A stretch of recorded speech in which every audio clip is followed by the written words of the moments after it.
para que sea más fácil de comprender tus relaciones.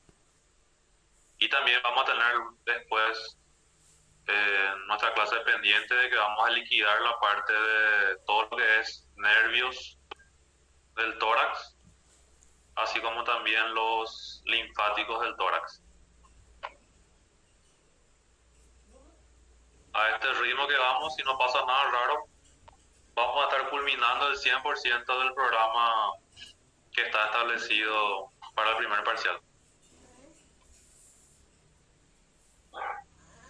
Bueno, iniciamos con la aorta. La aorta, como ya seguro saben, habrán escuchado, es la principal o la arteria más importante de todo el cuerpo. Habíamos desarrollado en la clase anterior lo que era la circulación mayor y la circulación menor. La circulación mayor o sistémica es la que forma parte de la aorta. La aorta en sí, su función es la de distribuir la sangre de la circulación sistémica a todo el cuerpo. Sistemas, a todos los sistemas. La aorta está originado en la porción superior de lo que es el ventrículo izquierdo, emerge de la porción superior del ventrículo izquierdo, y en la parte interna, el origen de la aorta está marcada por las estructuras que son las valvas semilunares. Las valvas semilunares que vimos en la clase anterior, que son los componentes de las válvulas arteriales, tanto pulmonar como la aórtica. En su trayecto a la aorta le podemos dividir en tres grandes segmentos. El primer segmento, que es un segmento ascendente, que le corresponde a la aorta ascendente. Luego tiene un segmento arqueado que se dirige hacia atrás, que le corresponde al arco o al callado aórtico. Y a partir de la cuarta vértebra torácica, T4, la aorta vuelve a presentar una disposición vertical descendente. A eso le corresponde el segmento descendente de la aorta, que a su vez se conforma de dos porciones. Una porción torácica, que es la que vamos a describir ahora, y una porción abdominal, que va a ser para el siguiente parcial. La terminación de la aorta está dada a nivel del abdomen, una vez que atraviesa por el hiato aórtico del diafragma, llega hasta la cuarta vértebra lumbar, o también se toma como referencia el disco intervertebral entre la cuarta y la quinta vértebra lumbar. Disco entre L4 y L5. Ese es el punto de terminación de la aorta a nivel del abdomen. La aorta termina originando lo que son las arterias ilíacas comunes, la ilíaca común derecha y la ilíaca común izquierda. A eso no le vamos a dar énfasis porque, como ya les mencioné, va a corresponder al siguiente parcial. Ahora vamos a enfocarnos solamente en su trayecto torácico. En cuanto al calibre que presenta la aorta, hasta el arco aórtico presenta un calibre en promedio de unos 25 milímetros. A partir del arco aórtico para abajo va descendiendo y en su terminación queda en un promedio de 18 a 20 milímetros. En su origen, al emerger, en su porción ascendente, la aorta presenta una pequeña dilatación que se denomina bulbo aórtico, dilatación al inicio de la aorta. Y luego de donde se desprende esta arteria, que es la arteria subclavia izquierda, entre la subclavia izquierda y este elemento que es el ligamento arterioso, hay esta zona estrecha que se denomina istmo aórtico. Bulbo es la dilatación, aumento del calibre, y el istmo es la estrechez, la disminución del calibre. Y vamos a hablar un poquito de esos tres segmentos de la aorta, principalmente sus relaciones y sus ramos colaterales en el caso de que presenten. La aorta ascendente intrapericárdica está en relación principalmente con el seno transverso del pericardio. Dijimos que la aorta ascendente forma la pared anterior junto con el tronco pulmonar, pared anterior del seno transverso del pericardio. A la derecha, la aorta ascendente está en relación con la vena cava superior y en conjunto delimitan, como ya mencionamos, el orificio derecho del seno transverso del pericardio. Orificio derecho del seno transverso del pericardio entre la vena cava superior y la aorta ascendente. Y a su izquierda, la aorta ascendente está en relación con el tronco pulmonar. Y en conjunto, la aorta ascendente con el tronco pulmonar son los que delimitan la pared anterior del seno transverso del pericardio.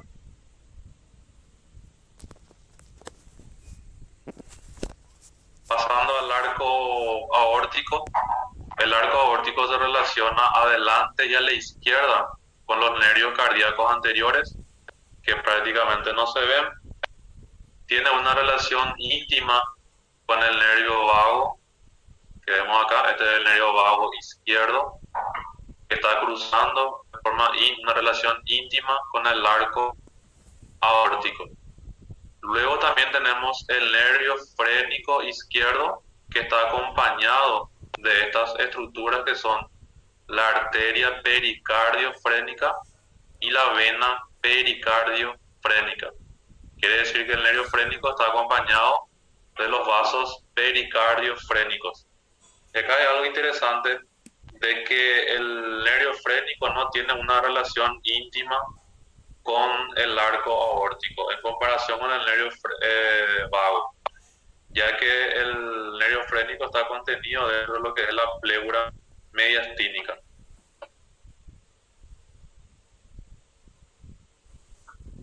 El arco aórtico en su porción posterior y a la derecha, primeramente se va alejando, se distancia de esta estructura que es la vena cava superior. Se dirige hacia atrás, se va distanciando de la vena. En ese trayecto, ya pasamos aquí, cruza por delante de la tráquea, del esófago. La tráquea y el esófago siempre tienen una relación íntima y exclusiva. Por detrás de la tráquea siempre va a estar el esófago. Luego, entre la tráquea y el esófago hay un desfiladero, un canal, un ángulo, que se llama ángulo tráqueo-esofágico. ¿Y cuál es la importancia de ese ángulo tráqueo-esofágico? Que en ese ángulo se sitúa este nervio que vemos acá, que se llama nervio laringio recurrente izquierdo. Este nervio laringio recurrente izquierdo es el ramo de este nervio que es el nervio vago. El nervio vago, cuando cruza al arco aórtico, por debajo del arco aórtico origina un nervio que se dirige hacia arriba, hace una recurrencia. Este es el origen del nervio vago izquierdo. Se origina por debajo del arco aórtico y asciende por detrás de la aorta. Se ubica en un ángulo formado entre la tráquea y el esófago, el ángulo tráqueo-esofágico. Y por último también el arco aórtico en este segmento presenta una relación con el conducto torácico. Este es el conducto torácico que acá vemos ya en su terminación a nivel del cuello. Pero el conducto torácico está ascendiendo acá por detrás del arco aórtico, llega a esta parte del cuello, hace su arco para desembocar a este nivel. Conducto torácico también entonces se relaciona en este segmento con el arco aórtico, hacia atrás, posterior y a la derecha. Siguiendo con las relaciones del arco aórtico, en la parte superior, sin dudas es una de las partes más importantes del arco aórtico porque es el lugar donde se originan sus tres ramos del arco aórtico, que son la arteria, el tronco arterial brachiocefálico, la arteria carótida izquierda o carótida común izquierda. También van a encontrar en el libro que dice carótida primitiva, de todas las formas está bien denominarlo. Y la tercera rama es la arteria subclavia izquierda, tronco arterial brachiocefálico. Eh, Luego tenemos la arteria carótida común izquierda o carótida izquierda, carótida primitiva izquierda. Y por último la arteria subclavia izquierda. Estas arterias que se originan del arco aórtico se dirigen principalmente con dirección superior hacia lo que es el segmento cervical. Estas tres arterias, el tronco arterial brachiocefálico, la carótida común y la subclavia izquierda, los tres están cruzados a este nivel por esta vena. Esta vena le cruza por delante a los tres. Y esta vena se llama vena brachiocefálica izquierda. Vena brachiocefálica izquierda, por lo tanto, le cruza a los tres ramos del arco aórtico. Y acá hay algo muy interesante.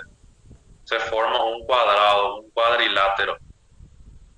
Este cuadrilátero va a estar delimitado, por lo tanto, en la parte superior por esta vena, que va a ser la vena brachiocefálica izquierda. La parte inferior va a estar delimitado por el arco aórtico. La parte posterior va a estar delimitado por la arteria subclavia izquierda y la parte anterior del cuadrilátero por la arteria carótida común izquierda. ¿Cuál es la importancia de este cuadrilátero? Que por medio de este cuadrilátero se desliza, atraviesa el nervio vago izquierdo. Contenido de este cuadrilátero entonces es el nervio vago izquierdo. Y el cuadrilátero se llama cuadrilátero de Bouguerie. Cuadrilátero de Bouguerie. Limitado por la carótida común izquierda, arco aórtico, subclavia izquierda y en la parte superior la vena brachiocefálica izquierda. Y por último también el arco aórtico en su porción superior, donde se relacionan sus tres ramos, está en relación con el conducto torácico, que ya vimos en el slide anterior.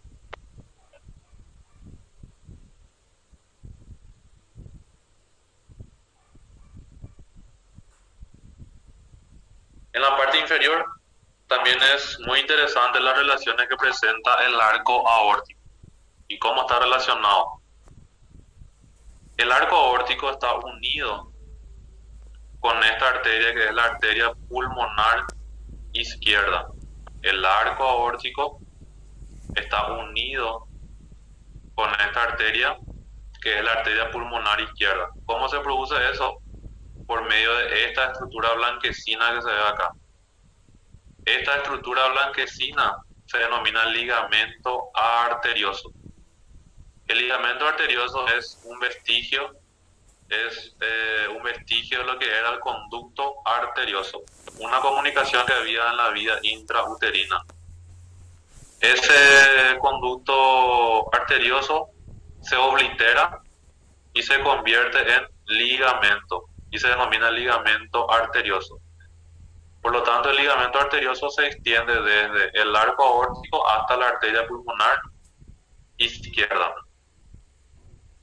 Este ligamento arterioso, junto al arco aórtico y a la arteria pulmonar izquierda, delimitan un espacio muy importante en la fosita subaórtica. Este espacio también se denomina cuadrilátero de Grisberg. Cuadrilátero de Grisberg. Este cuadrilátero está delimitado de la siguiente manera: por el arco aórtico,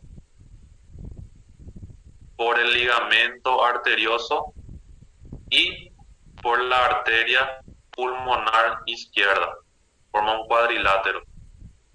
Arco aórtico forma dos límites. El otro límite es el ligamento arterioso y por debajo está cerrado por la arteria pulmonar izquierda. ¿Qué encontramos dentro de ese cuadrilátero de la fosita subaórtica? Dentro de ese cuadrilátero le encontramos a un ganglio cardíaco, que es el ganglio cardíaco superior o ganglio de Grisberg. ¿Estamos? Cuadrilátero, fosita subaórtica. Otra relación importante que encontramos por debajo del arco aórtico es el nervio que ya mencioné hace rato, el nervio laríngeo recurrente izquierdo. Habíamos dicho que se origina de este nervio, que es el nervio vago izquierdo. El vago izquierdo cruza el arco aórtico y cuando llega por debajo del arco, da esta rama, se desprende esta rama nerviosa que va a volver hacia arriba en dirección al cuello. Se ubica entre el esófago y la tráquea, ángulo tráqueo-esofágico, y ese nervio se llama o se denomina nervio laríngeo recurrente izquierdo, ramo del nervio vago. Es justamente lo que les dije hace rato. A la izquierda, el laríngeo recurrente se origina en el tórax, por debajo del arco aórtico, mientras que en la derecha, el laríngeo recurrente se origina en el cuello, también del nervio vago, pero a nivel del cuello. Y por último, la arteria pulmonar derecha también está cruzando la cara inferior del arco aórtico. Arteria pulmonar derecha cruzando la cara inferior del arco aórtico. Pasamos a la porción torácica, la porción descendente torácica. Esta aorta torácica se vuelve a subdividir en dos segmentos. Se divide en un segmento superior o laterovertebral, que es el que vamos a desarrollar ahora, y un segmento inferior o prevertebral. Laterovertebral significa lateral a la vértebra, lateral a la vértebra. ¿Y cuáles son sus relaciones más importantes en este segmento laterovertebral? El segmento laterovertebral se relaciona adelante. Este va a ser el segmento laterovertebral. Adelante, la parte anterior, se va a relacionar con el bronquio principal izquierdo. Bronquio principal izquierdo. Luego se va a relacionar con la vena pulmonar inferior izquierda. Vena pulmonar inferior izquierda. El esófago, este es el esófago, también se encuentra por delante de la porción laterovertebral de la aorta torácica. Y también le encontramos al nervio vago. El nervio vago, después de originar el laríngeo recurrente, sigue descendiendo siempre por delante de la aorta. Cuando llega específicamente a este sector laterovertebral, el nervio vago ya se ubica en su íntima relación con el esófago, ya preparándose para atravesar el hiato esofágico, que sería el vago izquierdo por delante y el vago derecho por detrás del esófago.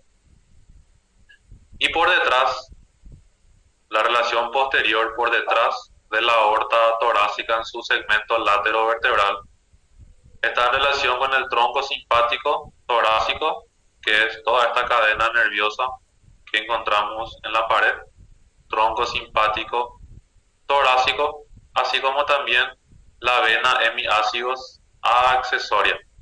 La vena hemiácigos accesoria, que es una de las venas hemiácigos del lado izquierdo, que se encarga de recibir a todas las venas intercostales posteriores izquierdas. ¿De acuerdo al número?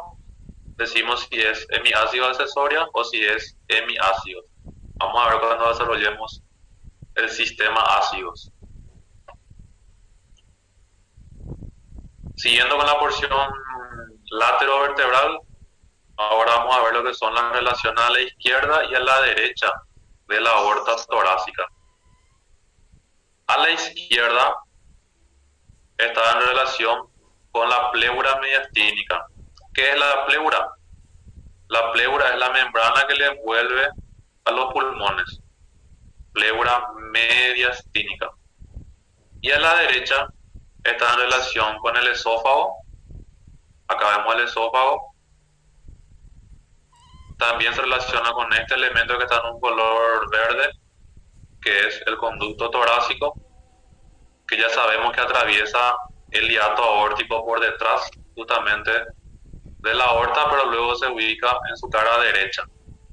Y por último, más a distancia, está en relación con esta vena, que es la vena ácido. La vena ácidos.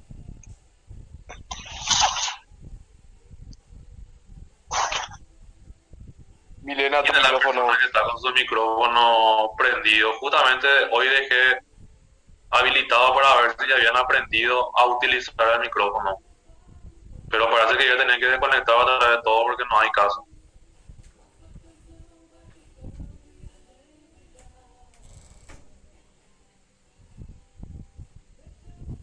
Ya está. Solución. Seguimos. La vena ácido entonces es una vena que hace parte del sistema ácidos, que va a recibir a las venas hemiácidos y hemiácidos accesorias y va a ir a desembocar, a terminar a nivel de la vena cava superior.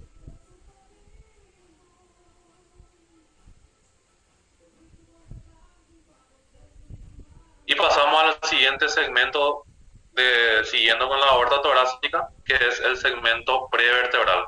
Todo lo que describimos hasta ahora es el segmento, o fue el segmento laterovertebral, lateral a la vértebra. Esta parte más inferior, la aorta torácica, está bien por delante de la vértebra, anterior a los cuerpos vertebrales. Por eso se llaman prevertebrales, por delante de las vértebras. ¿Y cuáles son las relaciones principales que presenta la aorta torácica en su segmento prevertebral? Posteriormente, en la parte posterior se relaciona con todas las venas intercostales posteriores que le corresponden a ese segmento. También se relaciona con la vena hemiácidos. Dijimos que a la izquierda el sistema ácidos está compuesto por la vena hemiácidos y por la vena hemiácidos accesoria. En este caso, se relaciona específicamente con la vena hemiácidos, porque ya es la parte más inferior de lo que es la aorta torácica. Y también por detrás está en relación con el conducto torácico. No se olviden que el conducto torácico atraviesa el hiato aórtico bien posterior, bien por detrás de la aorta. Dentro del tórax tiene un pequeño trayecto aún que es posterior a la aorta, y luego sí en el segmento laterovertebral ya se vuelve lateral derecho a la aorta. Pero en este segmento, el segmento prevertebral sigue siendo o sigue estando ubicado por detrás de la aorta. ¿Cuáles son las relaciones anteriores por delante del segmento prevertebral? Esta relación con este espacio que mencionamos hace rato en pericardio fibroso, que se denomina espacio de portal, que consistía en un espacio ocupado por tejido conjuntivo y que estaba delimitado por el pericardio fibroso, por el diafragma y por el esófago. También tenemos el receso pleural interaórtico esofágico y obviamente el esófago. El esófago siempre está acompañando por delante a la arteria. El segmento prevertebral, una característica topográfica es que se extiende hasta el hiato aórtico. Cuando ese aliato aórtico ya corresponde a la aorta en su segmento abdominal. Siguiendo con el segmento prevertebral, pero en este caso su relación es a la derecha y a la izquierda de la aorta. En esta imagen se quitó la aorta para poder ver mejor cuáles son las estructuras que están en relación a ella.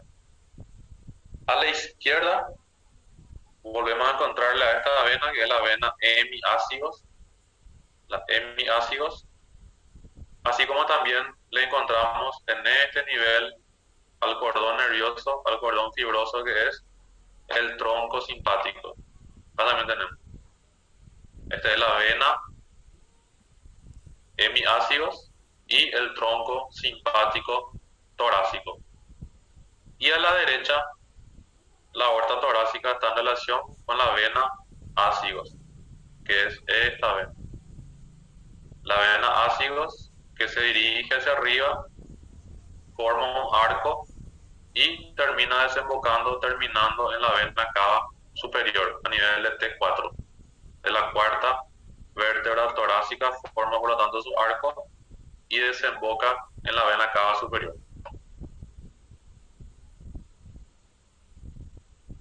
La aorta torácica origina varios ramos colaterales. Entre ellos tenemos las mediastínicas, las intercostales posteriores, que sin duda son las más importantes, porque está resaltado en otro color para esta clase. Las esofágicas medias, que son las que observamos acá también. Las bronquiales, porque las bronquiales se pueden originar directamente de la aorta torácica, se puede originar del tronco bronco intercostal o se puede originar de la tercera intercostal posterior derecha, que vamos a estar viendo todo. También origina ramos o arterias pericárdicas y las arterias frénicas superiores. Como le dije, de todo esto, sin duda las más importantes son las arterias intercostales posteriores, que justamente en esta clase vamos a dar alguna aclaración sobre términos diferidos que presenta la target y que vamos a estar publicando también durante la semana en clase, ¿no? Para que quede evidencia. Vamos a empezar a hablar un poquito de las ramas que habíamos visto que se originan del arco aórtico, principalmente el tronco arterial brachiocefálico y la arteria carótida común izquierda o primitiva izquierda. La subclavia no vamos a perder mucho tiempo con él, porque la subclavia, la que más nos interesa, son solamente dos ramos de la subclavia, que es la torácica interna y la intercostal suprema. El resto de lo que es la subclavia es específicamente para cuello. Tronco brachiocefálico es la primera rama que se origina del arco aórtico, es la más voluminosa entre las tres. Se dirige hacia arriba y hacia la derecha, se dirige hacia el cuello. Generalmente el tronco brachiocefálico no presenta ramos colaterales, pero en algunos casos puede presentar una que se denomina arteria tiroidea IMA o de Neubauer, también se denomina arteria tiroidea IMA o de Neubauer. Y también puede originar una arteria para el timo. Entonces, no en el 100% de los casos podemos decir que el tronco brachiocefálico no proporciona ramos colaterales. Existe una pequeña proporción, un porcentaje, en el cual sí puede originar. ¿Y cuáles son? La arteria tiroidea IMA o de Neubauer principalmente. Y luego una arteria para el timo. Esta arteria, el tronco arterial brachiocefálico, cuando llega a nivel de la articulación esternoclavicular, como vemos acá, esternoclavicular entre el esternón y la clavícula, por detrás, en su cara posterior, origina sus dos ramos terminales, o sea que se bifurca. Origina un ramo ascendente que va a ser la carótida común del lado derecho, y un ramo transversal que va a ser la subclavia derecha. Carótida común derecha, subclavia derecha. Los dos ramos terminales del tronco arterial brachiocefálico. Ya como cultura general que le va a servir en algún momento, esta arteria tiroidea o de Neubauer también se puede originar directamente del arco aórtico. El arco aórtico no solamente puede originar estas tres ramas, existen algunas variaciones anatómicas donde la arteria tiroidea tiroidea media o de Neubauer se origina directamente del arco aórtico. Justamente unos años anteriores, yo creo que hace unos 5 o 6 años atrás, habíamos ganado un premio en un congreso con un trabajo que era variaciones del arco aórtico. Y la que habíamos encontrado era la arteria tiroidea de Neubauer, que se puede originar directamente también del arco aórtico.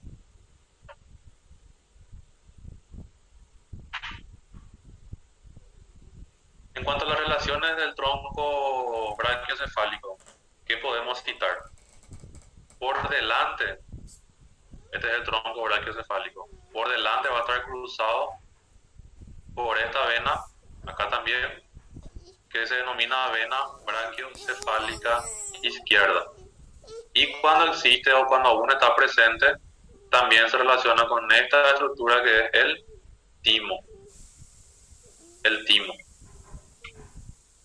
Atrás, relación posterior del tronco arterial brachiocefálico, como se ve claramente en la imagen, está en íntima relación con la tráquea y con este nervio que viene descendiendo, que es el nervio vago derecho. Tráquea, nervio vago derecho. Las relaciones posteriores del tronco arterial brachiocefálico.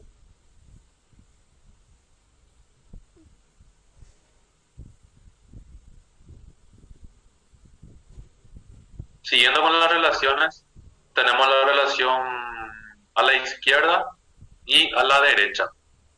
Este es nuestro punto de referencia, nuestra arteria que estamos escribiendo, a la derecha, a la izquierda. ¿Qué vamos a encontrar a la izquierda? A la izquierda y por detrás, el origen, el nacimiento de la arteria carótida común izquierda o carótida primitiva izquierda. A la derecha, en esta imagen vemos mejor, a la derecha va a estar en relación con la vena brachiocefálica derecha. Está la vena brachiocefálica derecha que se une con la brachiocefálica izquierda y forman o dan origen a la vena cava superior. También a la derecha va a estar en relación, acá se ve mejor, con la pleura mediastínica, la membrana que le envuelve a los pulmones. Pleura en su porción mediastínica. Y ascendiendo lateral a la derecha del tronco arterial brachiocefálico vamos a encontrar una serie de ganglios como una cadena, un rosario, que corresponde a los ganglios paratraqueales derechos. Son ganglios muy importantes principalmente para la distribución linfática de los pulmones. Y eso vamos a desarrollar en una clase por separado, exclusivamente de linfáticos del tórax. Siguiendo con la segunda rama que emerge o se origina del arco aórtico, tenemos a la arteria carótida común izquierda o carótida primitiva izquierda. En cuanto a su origen, ya sabemos, de la cara superior del arco aórtico, y también se dirige hacia arriba y un poco hacia la izquierda. La carótida común, esta sí no proporciona ninguna rama colateral. no presenta ninguna rama colateral ni en un pequeño porcentaje de los casos, lo que no sucede con el tronco arterial brachiocefálico, que en general tampoco presenta rama colateral o proporciona rama colateral, pero que en algún porcentaje, en un pequeño porcentaje, sí puede presentar, que ya vimos que es la arteria de Neubauer. ¿Cómo está dada la terminación de la carótida común izquierda? Esta carótida común izquierda llega, acá, esta es la carótida común izquierda, llega hasta este cartílago, que se denomina cartílago tiroides, específicamente en el borde superior del cartílago tiroides. A ese nivel, o también podemos tomar como punto de referencia la parte inferior de la cuarta vértebra cervical, parte inferior es C4, o borde superior del cartílago tiroides. A ese nivel, la arteria carótida común izquierda se divide en sus dos ramos terminales, se bifurca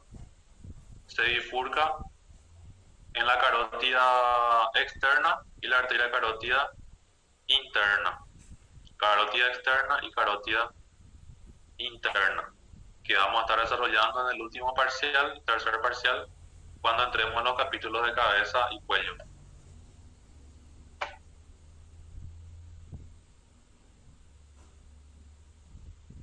Como este parcial corresponde al tórax, entonces vamos a enfocarnos solamente en las relaciones torácicas, las pequeñas relaciones torácicas que presenta la arteria carótida común izquierda. Y solamente hay del lado izquierdo, porque la carótida común derecha se origina ya en el cuello. Solamente la carótida izquierda es la que se origina en el tórax. ¿Cuáles son sus relaciones? Tenemos relación anterior y medial, lo que está por delante y medialmente a la carótida interna. Primeramente le describimos al tronco arterial brachiocefálico. Por delante de esta arteria le encontramos al tronco arterial brachiocefálico. La arteria carótida común izquierda también está cruzado por esta vena, que es la vena brachiocefálica izquierda. No se olviden que al cruzar esta vena por delante de la arteria subclavia izquierda y de la carótida común izquierda delimita un espacio cuadrilátero.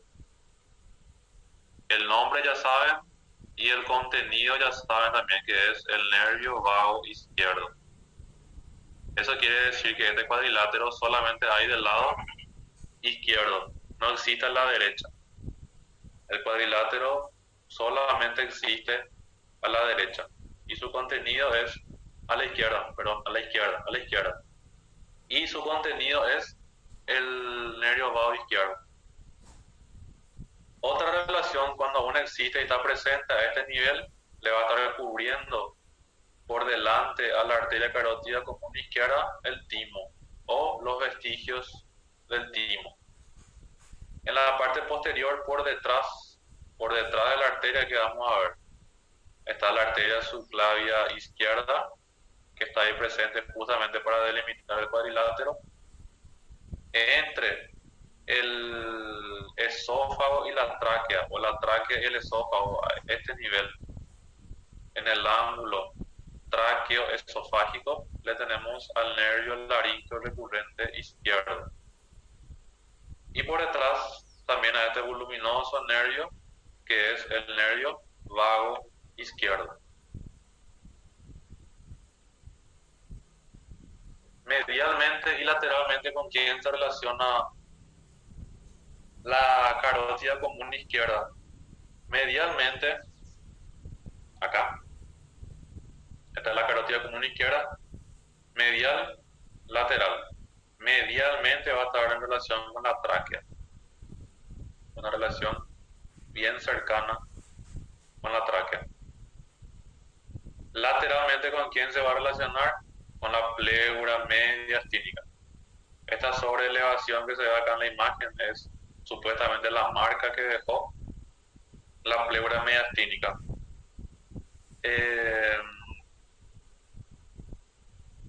Perdón, parietal. parietal, mediastínica además hacia adentro, parietal, pleura parietal. Luego tenemos el nervio frénico. Siempre que hablamos de este sector ya se habrán dado cuenta que va a estar presente el nervio frénico y el nervio vago, que habíamos dicho en la clase anterior, volviendo a repasar, esta distribución del nervio frénico por delante, el vago por detrás y la arteria pulmonar izquierda formaba un triángulo, el triángulo subpleural, o también tenía un nombre que yo le había pasado la semana pasada. Y el contenido de ese triángulo es la presencia del ligamento arterioso y también el origen del nervio laríngeo recurrente izquierdo.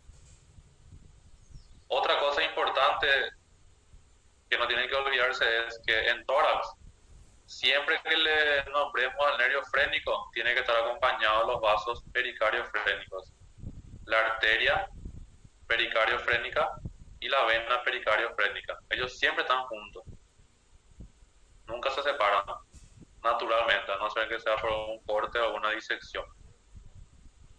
Y cuando existe una vena que se llama vena intercostal superior izquierda o simplemente se llama vena de Braine, cuando existe la vena de Braine, también está en relación con la carótida común izquierda.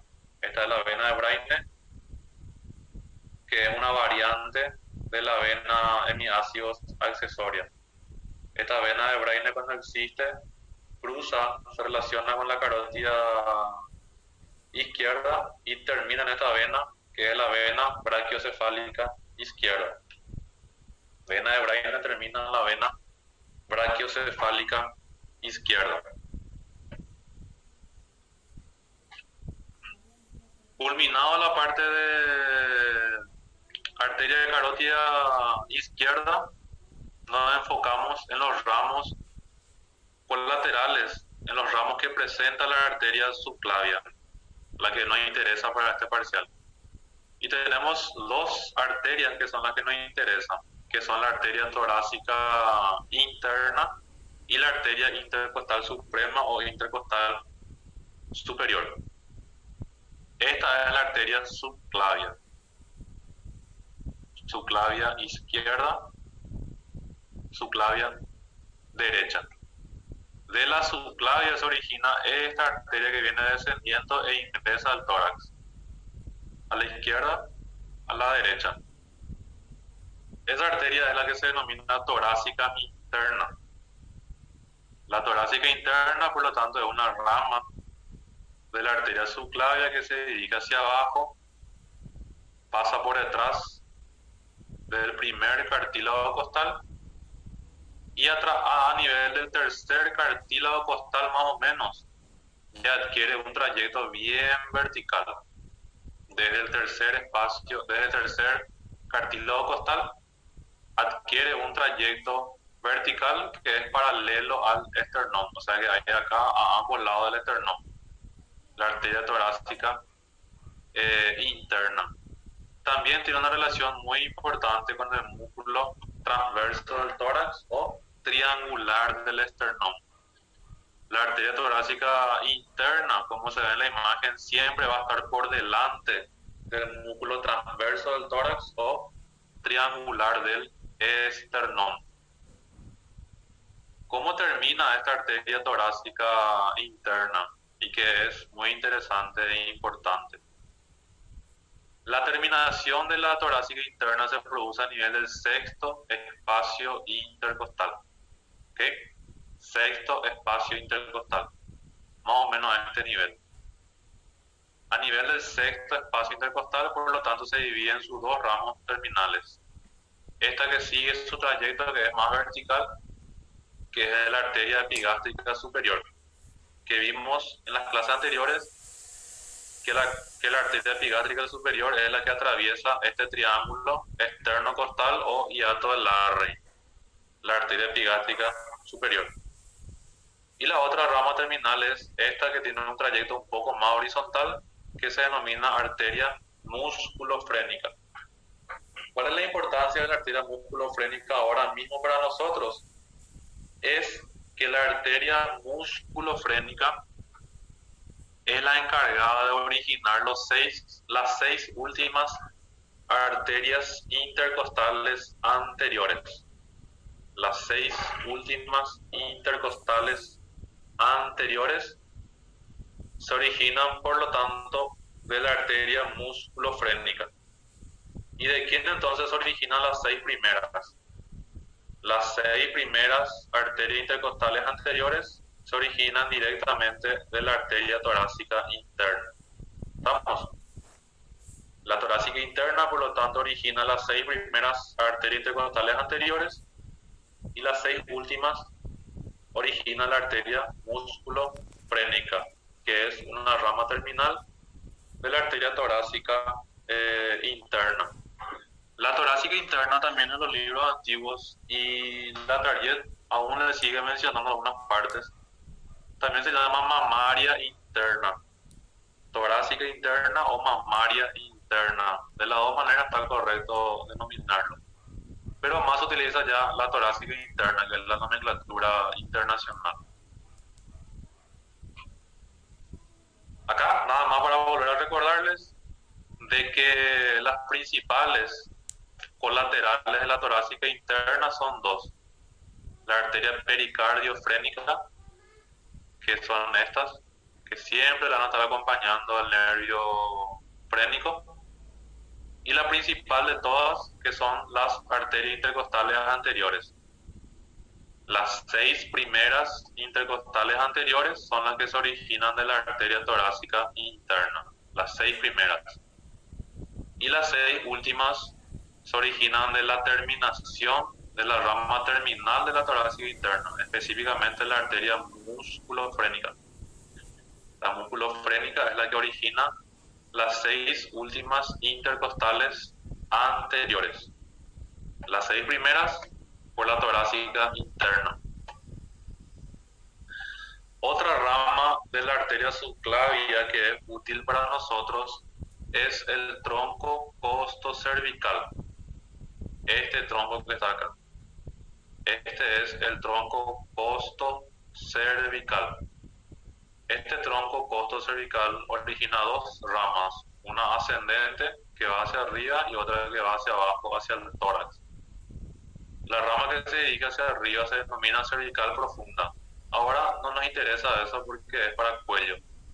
La que sí nos interesa es esta rama descendente que va hacia abajo en dirección al tórax.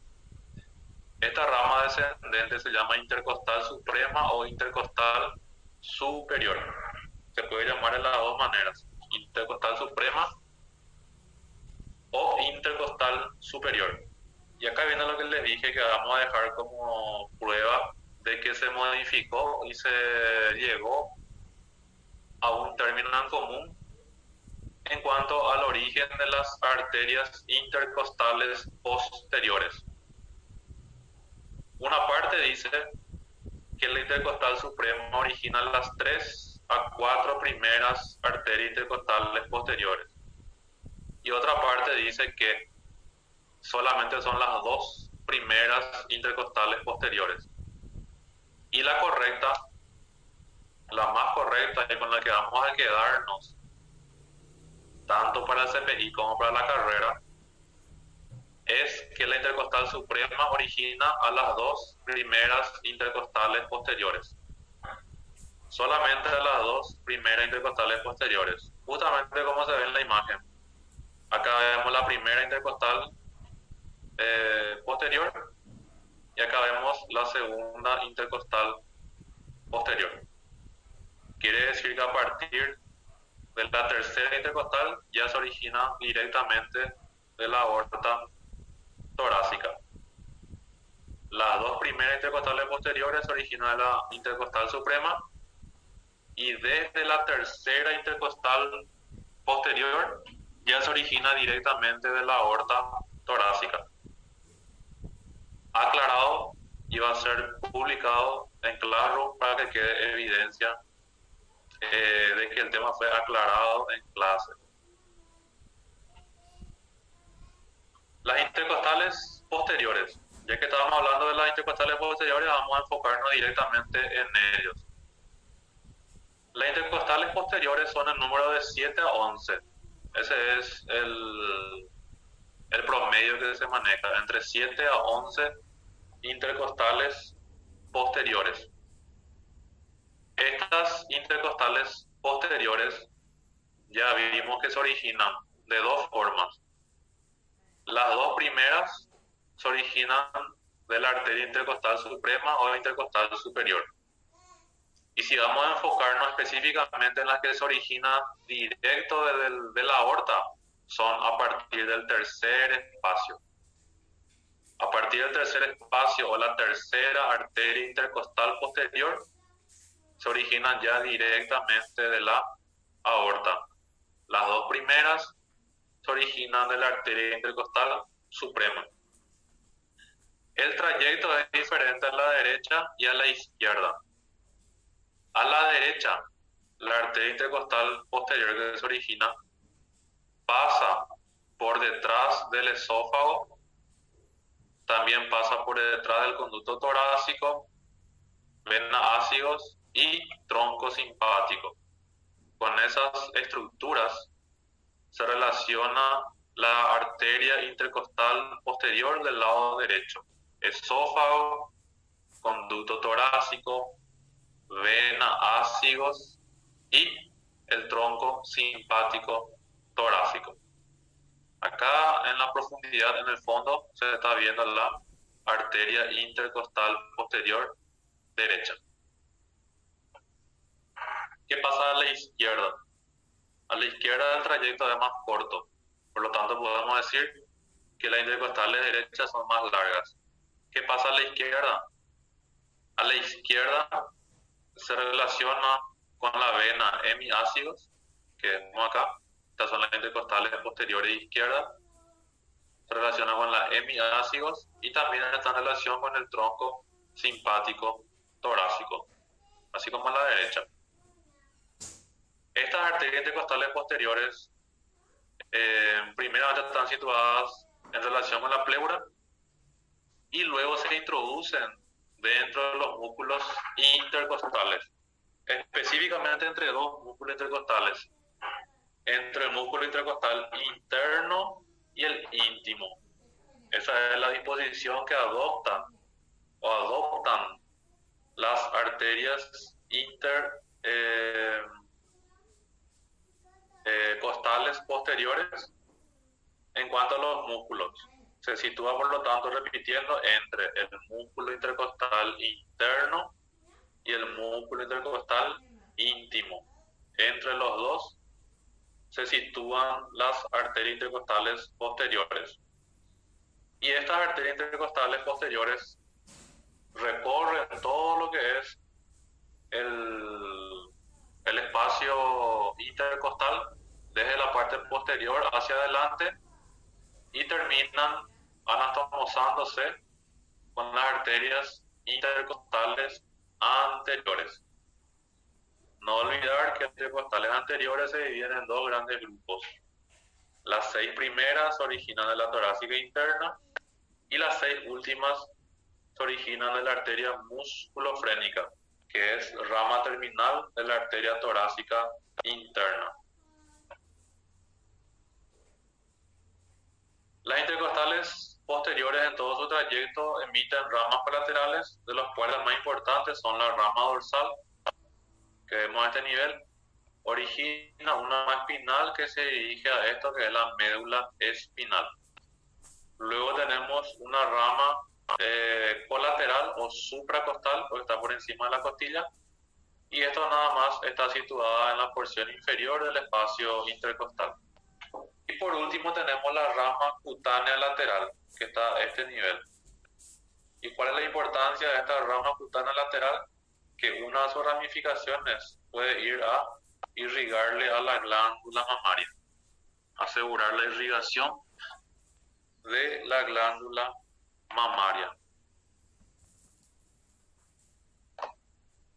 Las arterias intercostales posteriores, las que se originan directamente de la aorta, o sea que desde la tercera intercostal, presentan, algunas de ellas tienen casos particulares, casos especiales. ¿Y cuáles son? Principalmente tenemos a la arteria, a la tercera intercostal posterior derecha, que es esta. Esta es la tercera arteria intercostal posterior derecha. ¿Qué pasa con esta tercera intercostal? En algunos casos puede originar esta arteria, que es la arteria bronquial derecha. ¿Sí? La arteria bronquial derecha. Como ya dijimos, esta arteria bronquial derecha puede originarse directamente de la aorta, puede originarse de un tronco broncomediastínico o se puede originar de la tercera intercostal posterior derecha. ¿Qué pasa con las cuatro últimas intercostales? Son arterias que se dirigen a los músculos anchos del abdomen. Músculos anchos del abdomen. Y también una de las últimas intercostales se dirige a irrigarle a la intumescencia lumbosacra de la médula espinal. Y esa arteria es extremadamente importante y se denomina arteria medular segmentaria anterior mayor o arteria de Adam-Kiewicz. Arteria medular segmentaria anterior mayor, arteria de Adam-Kiewicz. Una de las cuatro últimas intercostales posteriores es la que le da origen a esta arteria medular segmentaria anterior mayor. El libro dice últimas, pero les doy el dato de que en casi el 50% de los casos de trabajo de investigación se llegó a la conclusión de que desde la octava hasta la última intercostal, entre la 8 y la 12, en realidad la 12 ya es subcostal, pero igual, entre la 8 y la subcostal, que es la 12, entre una de esas arterias es la que origina la arteria de Adam-Kiewicz, que es la arteria medular segmentaria anterior mayor. Y algo que ya le va a servir para la carrera, que siempre se pregunta en las entregas y en los exámenes, es de qué lado es más frecuente el origen de la arteria de Adam-Kiewicz. Y es del lado izquierdo. Las cuatro últimas intercostales, de la 8 a la 12, y es más frecuente que se origine del lado izquierdo. Y por último tenemos la arteria subcostal que ya mencioné. A la última intercostal no se le denomina intercostal, se le denomina subcostal. ¿Por qué no se le llama intercostal? Porque intercostal significa entre las costillas. Y la costilla número 12 es la última costilla, por debajo ya no hay otra costilla. Entonces es mal llamado intercostal. Su nombre correcto es subcostal. La última intercostal se llama subcostal, por debajo de la 12ª costilla. Vamos a hablar un poquito de venas y ahí ya alcanzamos nuestro objetivo del día de hoy. Como les dije, se habrán dado cuenta de que faltó la parte de tronco pulmonar, arterias pulmonares, arterias bronquiales. Eso vamos a estar desarrollando en conjunto con la clase de sistema respiratorio para desarrollar de uno. Entramos entonces al capítulo de venas. Las venas del tórax. Vamos a desarrollar unos cuantos y el resto dejamos para la siguiente clase, para no abusar con nuestro cronograma. La primera vena a desarrollar es la vena brachiocefálica. Hay dos venas brachiocefálicas. Tenemos la vena brachiocefálica derecha y la vena brachiocefálica izquierda, que ya mencionamos varias veces. La vena brachiocefálica derecha y la izquierda, su origen es el mismo. Es el ángulo yugulo-subclavio de Pirogov. Acá. Se forma un ángulo por la vena yugular interna y la vena subclavia. La unión de ambos, yúgulo viene de yugular interna y subclavio de vena subclavia. Esta unión marca el origen de la vena brachiocefálica, tanto derecha como izquierda. Es idéntico el origen. Lo que varía es el trayecto y la longitud. El trayecto de la brachiocefálica derecha es un poco más vertical en comparación al de la brachiocefálica izquierda, y principalmente el tamaño, la longitud. La brachiocefálica izquierda es de menor longitud en comparación a la derecha, es de menor longitud en comparación con la izquierda. En promedio mide 3 centímetros la derecha y la izquierda mide en promedio 5 centímetros. ¿Y cómo termina la brachiocefálica? Se une la brachiocefálica derecha con la brachiocefálica izquierda y dan origen a la vena cava superior. Esta vena brachiocefálica, principalmente la derecha, es extremadamente importante para los pacientes graves.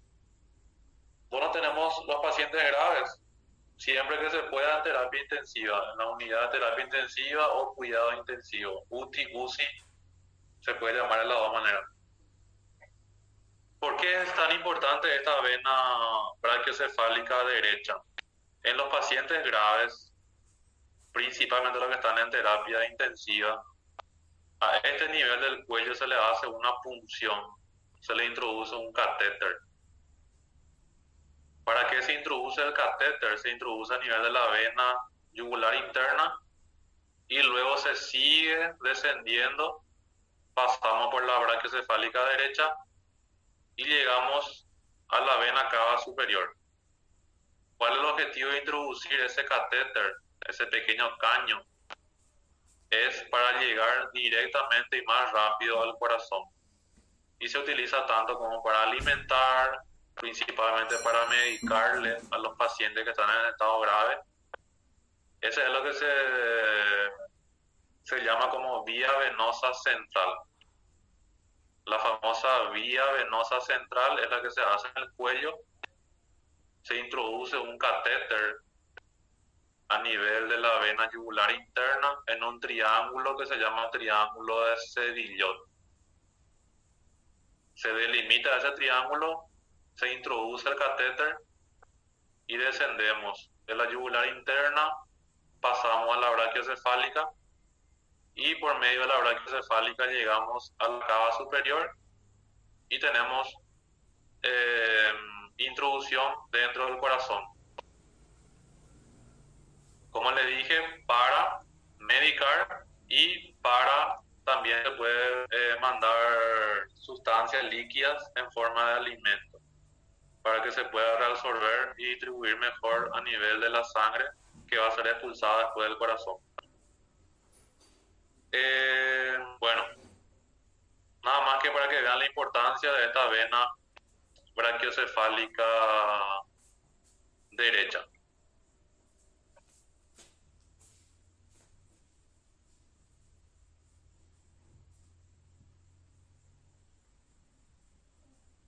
Las relaciones de la vena brachiocefálica derecha describimos relaciones anteriores, posteriores, laterales y relaciones mediales. Por delante, relación anterior de la vena brachiocefálica derecha, tenemos el manubrio external y también el timo o los vestigios tímicos. Por detrás, en esta imagen se ve mejor, la vena brachiocefálica derecha por detrás está en relación con el tronco arterial brachiocefálico, que es esta arteria. Lateralmente, ¿con quién se relaciona? Con este nervio que está acá descendiendo, viene acá arriba, entra al tórax y sigue descendiendo bien lateral a la vena brachiocefálica, que es el nervio frénico. Y también un poco más en la profundidad hay una serie de ganglios que se denominan ganglios paratraqueales derechos. Y medialmente también está en relación con el tronco arterial brachiocefálico, lateral, medial. ¿Cuáles son los afluentes? ¿Qué significa afluentes? ¿Cuáles son las venas que reciben, las venas que desembocan en la vena brachiocefálica derecha?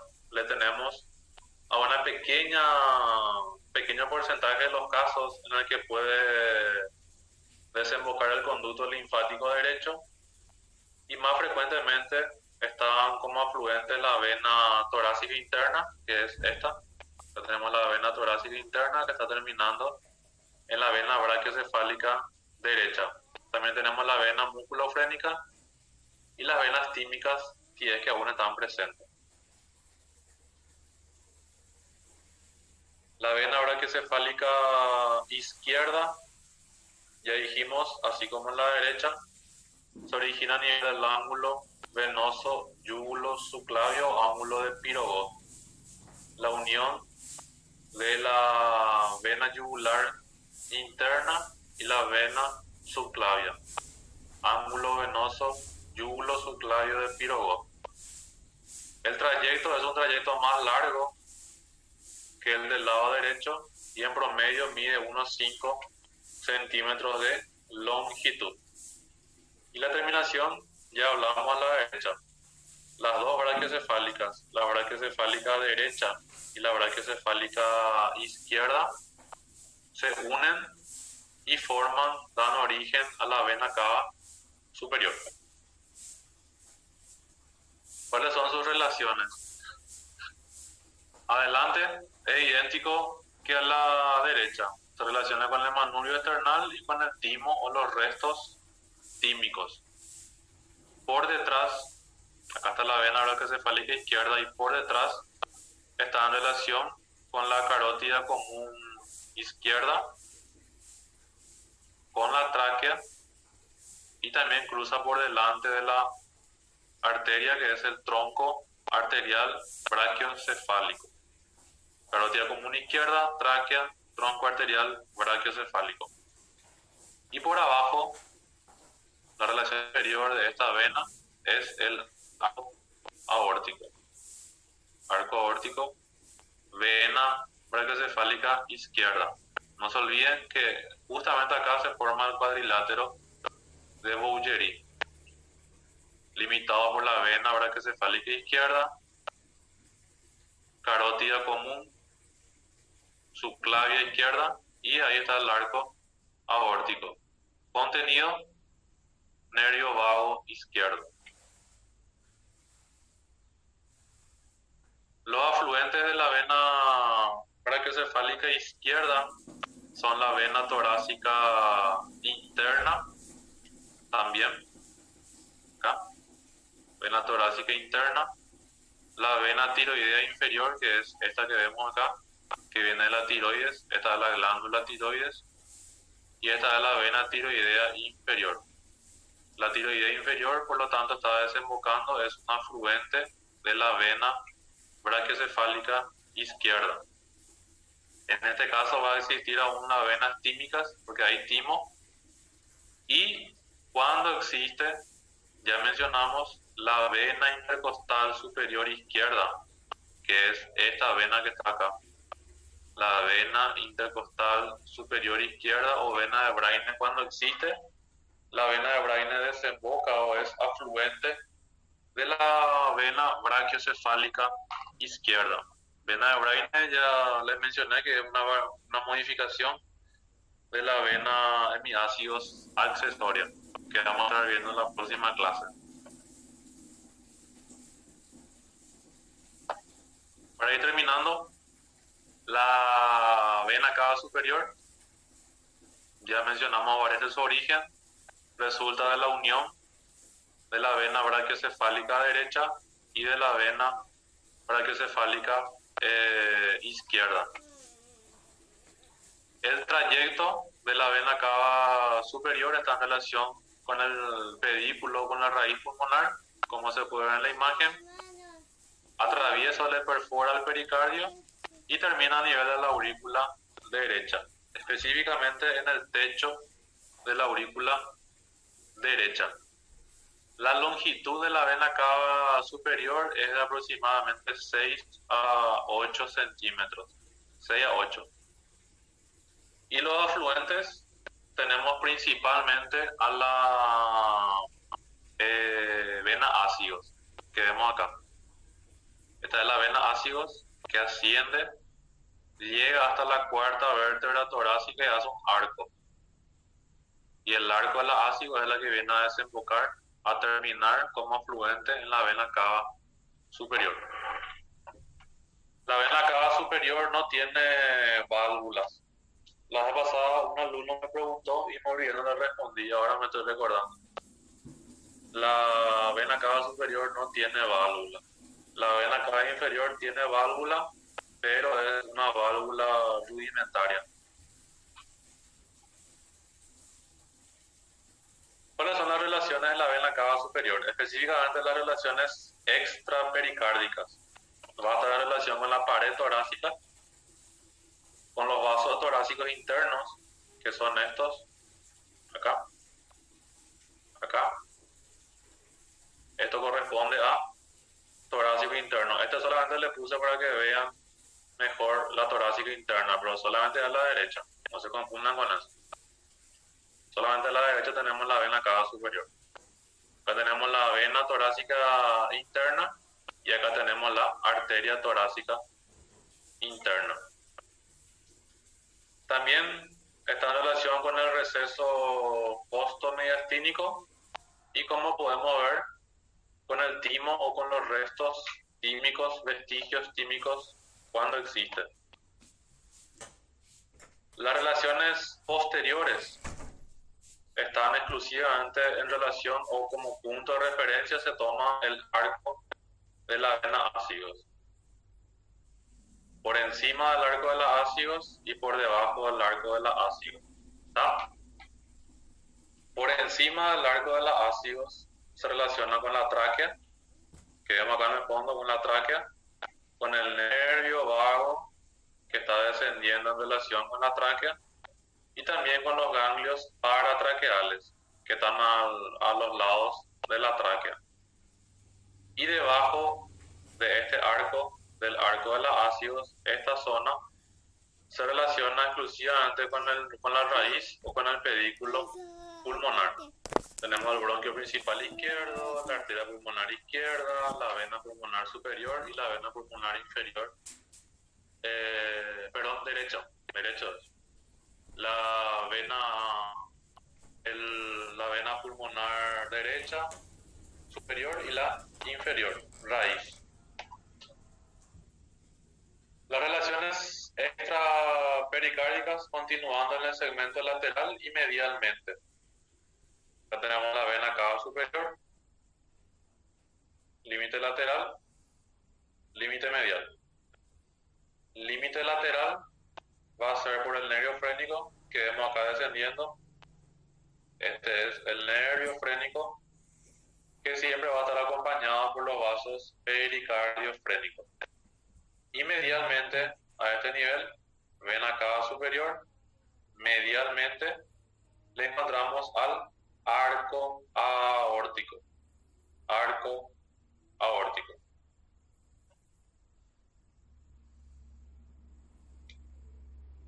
¿Qué pasa en el segmento intrapericárdico? Cuando atraviesa el pericardio ya para desembocar en la aurícula derecha. Adelante, a este nivel más o menos cuando existe, va a estar en relación con los restos químicos. Atrás, con esta estructura, que es la arteria pulmonar derecha. Medialmente, otra vez, con el arco aórtico. Y lateralmente con esta estructura que se va acá cambiando de color, esta estructura que es la pleura mediastínica. La pleura mediastínica. La vena cava superior tiene una importancia de anatomía funcional que se puede observar si es que está afectada la vena cava superior. Y se llama edema en esclavina, que también está en la tarjeta. Es un edema o hinchazón que se puede observar a nivel de la cara y del cuello principalmente. Y se produce por compresión de la arteria de la vena cava superior. Por último, vena cava inferior se origina en la parte inferior del cuerpo, en el abdomen específicamente. Está formado por la unión de las dos venas ilíacas comunes, la ilíaca común del lado derecho y la ilíaca común del lado izquierdo. Se reúnen y forman la vena cava inferior. Esta vena cava inferior sigue todo el flanco derecho vertebral. ¿Qué significa flanco? El lado derecho de los cuerpos vertebrales. Se dirige verticalmente hacia arriba, atraviesa el hiato, el foramen de la vena cava inferior, que se encuentra a nivel del centro tendinoso, donde está acompañado por el ramo abdominal nervio frénico derecho. Atraviesa, perfora el pericardio, como se ve en esta imagen, y desemboca en la pared inferior o el piso de la aurícula derecha. La longitud es en promedio unos 25 centímetros, la longitud promedio de la vena cava inferior. Y termina en la aurícula derecha, como ya mencioné. Las relaciones, solamente vamos a estudiar las relaciones del tórax, por lo tanto va a tener una relación a nivel de su travesía diafragmática, cuando atraviesa el foramen de la vena cava inferior, que ya mencionamos, acompañada del ramo posterior o ramo abdominal del nervio frénico derecho. Y el segmento torácico intrapericárica, cuando le atraviesa y le perfora el pericardio, y termina a nivel del piso de la aurícula derecha. Y con eso culminamos la clase del día de hoy. Prácticamente ya terminamos todo lo que es vasos del tórax, ya queda muy poco. Y como le dije, a este ritmo que estamos yendo, vamos a culminar el 100% del programa establecido para el primer parcial. Consultas, voy a dejar habilitado por 15 minutos, vuelvo enseguida, respondo y luego ya culminamos la clase.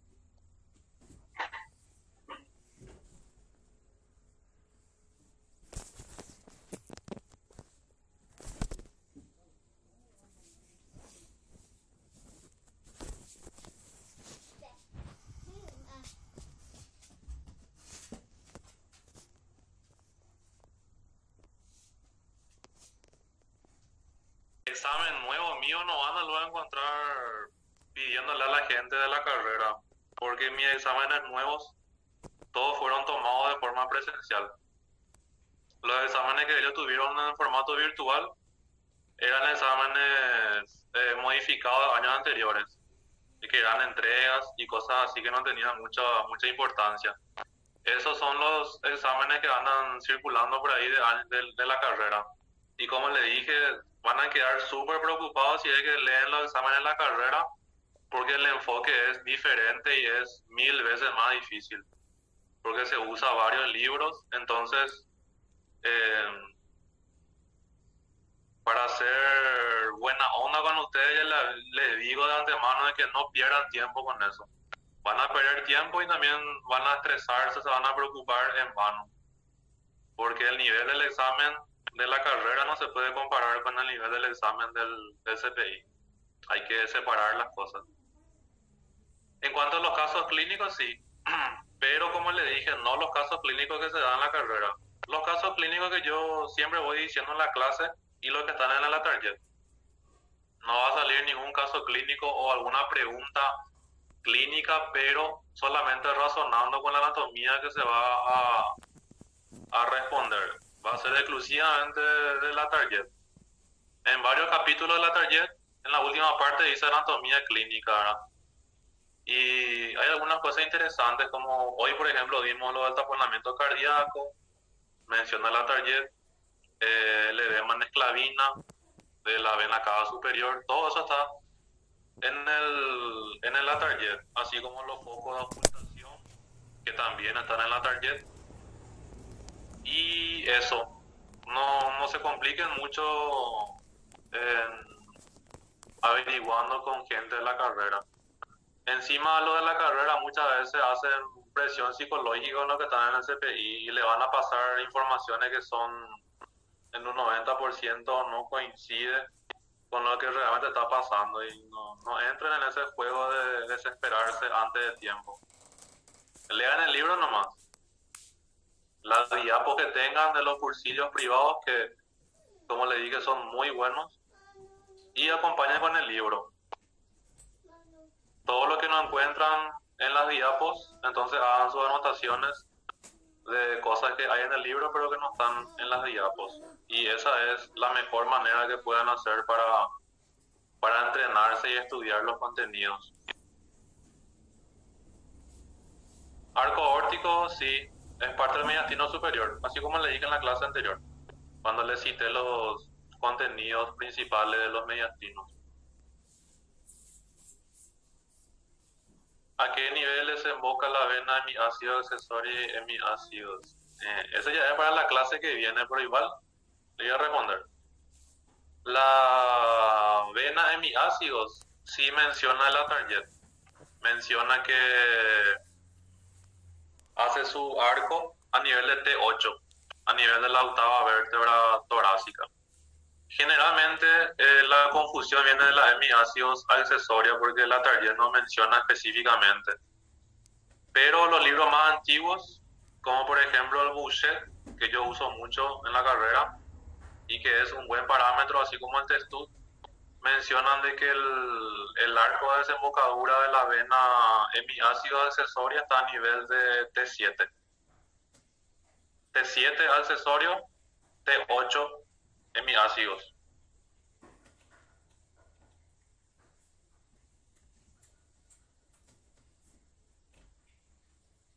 Y prácticamente todo lo que yo considero interesante que hay en la target, yo le digo luego en la clase.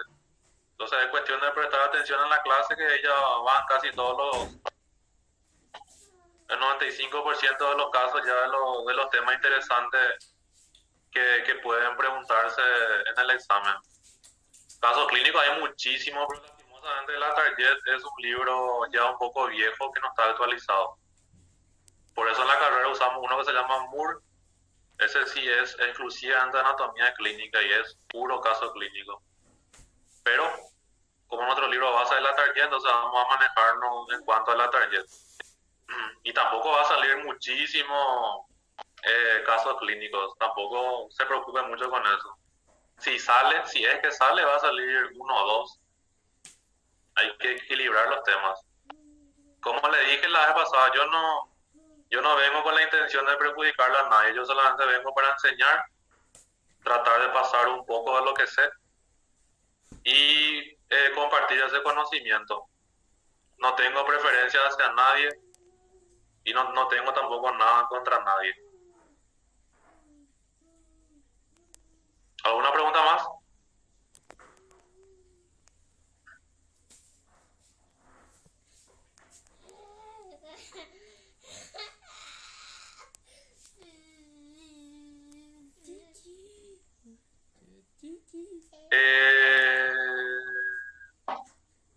Recibí un mensaje de Guille, voy a mirar.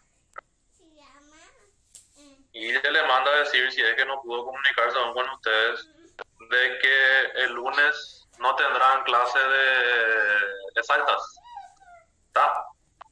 Porque es feriado. Seguro van a estar reprogramando luego en qué fecha van a estar recuperando su clase de ciencia exacta que era este lunes. No está pudiendo acceder al Classroom, entonces me pidió si por favor les puedo avisar de que el lunes no tendrán clase de exactas. Ok, estamos entonces. Nos vemos la próxima semana. Sigan estudiando mucho.